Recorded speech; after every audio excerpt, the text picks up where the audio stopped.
নমস্কার, আমি প্রণয় কুণ্ডু। আমি প্রফেশনালি একজন ফটোগ্রাফার। আমি এই দূর দিগন্তের দাদা আর দিদির সন্ধান পাই আমার মা বাবার থ্রু।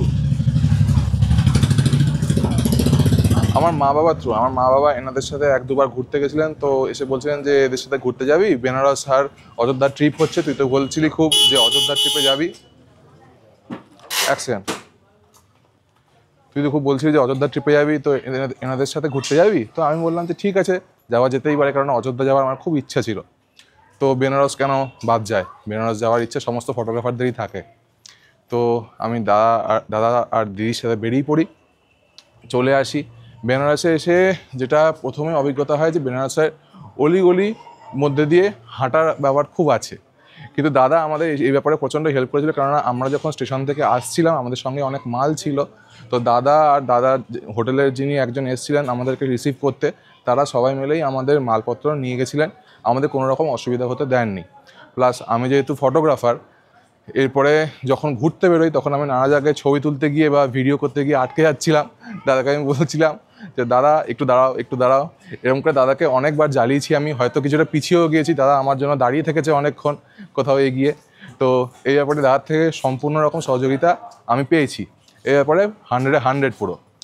তারপরে এলো খাওয়া দাওয়া। আমি দাদার কাছে যেরকমভাবে বায়না করেছি, এটা বাচ্চা ছেলের মতো বায়না করেছি বলতে গেলে। আমাকে দেখে বুঝতে পারছেন আমি একটু ভোজন রসিক আছি।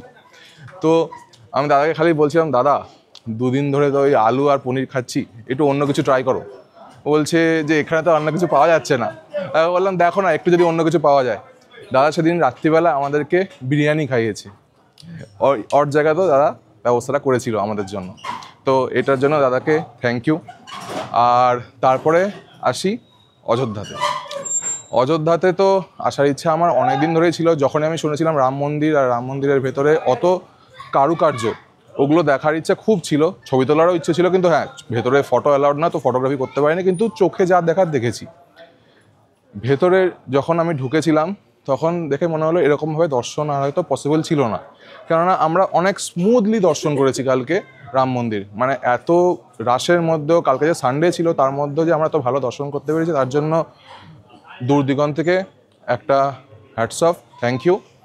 আর তোমরা এরকম আরও এগিয়ে যাও, তোমাদের সাথে আমরা সবসময় আছি। আবার কোথাও বড় ট্যুর হলে। হোটেল স্টে খুব ভালো। ওই হোটেলে একটু হয়তো সমস্যা হয়েছে, অনেকটা উপরে ছিল, 3 তলায় ছিল, কিন্তু হোটেল স্টাফ নিয়ে কোনো সমস্যা কিছু হয়নি। দাদা আমাদের সম্পূর্ণ রকমভাবে হেল্প করেছে।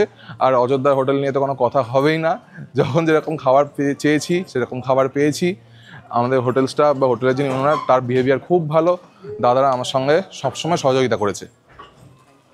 Thank you.